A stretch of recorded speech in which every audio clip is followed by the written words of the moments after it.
তো বন্ধুরা আজকে আমি বানিয়েছি ফিশ পাতুরি। তা এটা কলার পাতায় বেশি টেস্টি হয়, লেকিন আমি লাউ পাতা দিয়ে বানিয়েছি। তো চলুন দেখুন আমি কিভাবে বানিয়েছি। এর জন্য নিয়ে নিয়েছি আমি 4 পিস বড় দেখে রুই মাছ, আর সাথে নিয়ে নিয়েছি চিংড়ি মাছ। আর এখানে মশলাটা আছে পোস্ত বাটা, সর্ষে বাটার, কাঁচা লঙ্কা বাটা দিয়ে দিলাম। আর এখন দিয়ে দেব লবণ, দিয়ে দিয়েছি 1 চামচ, আর দিয়ে দিয়েছি এখানে 1 চামচ হলুদ গুঁড়ি, 1 চামচ লঙ্কার গুঁড়ি, আর 1 চামচ জিরা পাউডার। আর সাথে দিয়ে দিয়েছি আমি সর্ষের তেল, দিয়ে দিচ্ছি কাচ্চি ঘনি সর্ষের তেল দিয়ে দিলে বেশি টেস্টি হয়, বেশি ভালো হয়। আর ভালো করে মেখে নিচ্ছি, মাখাটাই না ভালো মতলব আধা রান্না হয়ে যায়। আর সাথে নিয়ে নিচ্ছি বড় দেখে 4টা লাউর পাতা।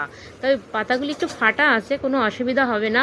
আর এক পিস মাছ দিয়ে দিয়েছি, সাথে দিয়ে দিচ্ছি চিংড়ি মাছ, আর একটা করে কাঁচা লঙ্কা, চেরা কাঁচা লঙ্কা দিয়ে দিচ্ছি। আর সাথে একটু মশলা দিয়ে দেখুন ভালো করে এই যে একটা চেরা কাঁচা লঙ্কা দিয়ে দিলাম। আর সাথে একটু মশলাও দিয়ে দিয়েছি।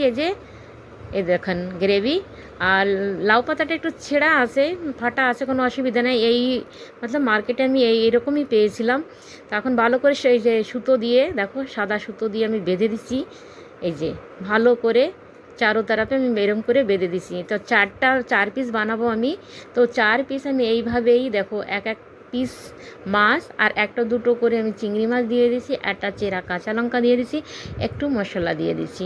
দেখো দেখো ভালো পাতা না মার্কেটে আমি পাইনি এই টাইমে, না পুরো পাতাই না ফাটা ফাটা ছিল। তো কোনো অসুবিধা নেই, ভালো করে আমি বেঁধে দেবো। আর এই দেখো এইভাবে আমি এক করে 4টা পিস বানাবো আমি। আর 4 পিস এরকম সুতো দিয়ে ভালো করে বেঁধে দেবো। দেখো এই যে একটু ফাটা থাকলে অসুবিধা হবে না। আর এখানে আমার তেল গরম হয়ে গেছে। এখন এক করে আমি দেখো এই যে পাতাগুলি দিয়ে দিলাম আমি মাছগুলি। আর আমি ঢেকে একদম লো ফ্লেমে ঢেকে 5 মিনিট মানে কুক করব।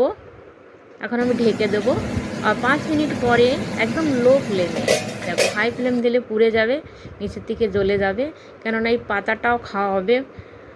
তোমরা বাড়িতে এইভাবে একবার বানিয়ে খেয়ে দেখো, অনেকই ভালো লাগে। মানে কলার পাতা তো ভালো লাগে, লাউ পাতাও অনেক টেস্টি হয়, অনেক ভালো লাগে। গরম গরম ভাতের সাথে দুপুরবেলা জমিয়ে যাবে। এই দেখো হয়ে গেছে, দোনো পিঠ হয়ে গেছে। একদম ঢেকে আমি লো ফ্লেমে পাকিয়েছে, 10-15 মিনিটের ভিতর হয়ে গেছে। গরম ভাত নিয়ে নিয়েছি, দুপুর এখন 2টো বাজে। এখন খুলে দেখাচ্ছি, দেখো কত সুন্দর, মতলব ভিতরটা একদম পেকে গেছে, মতলব কুক হয়েছে। আর সত্যি খেতে এত দারুণ হয়েছে না, এত টেস্টি হয়েছে না, আমি কি বলবো। আপনারা নিজেরাই বাড়িতে এইভাবে বানিয়ে খেয়ে দেখবেন, একবার ট্রাই করবেন জরুর।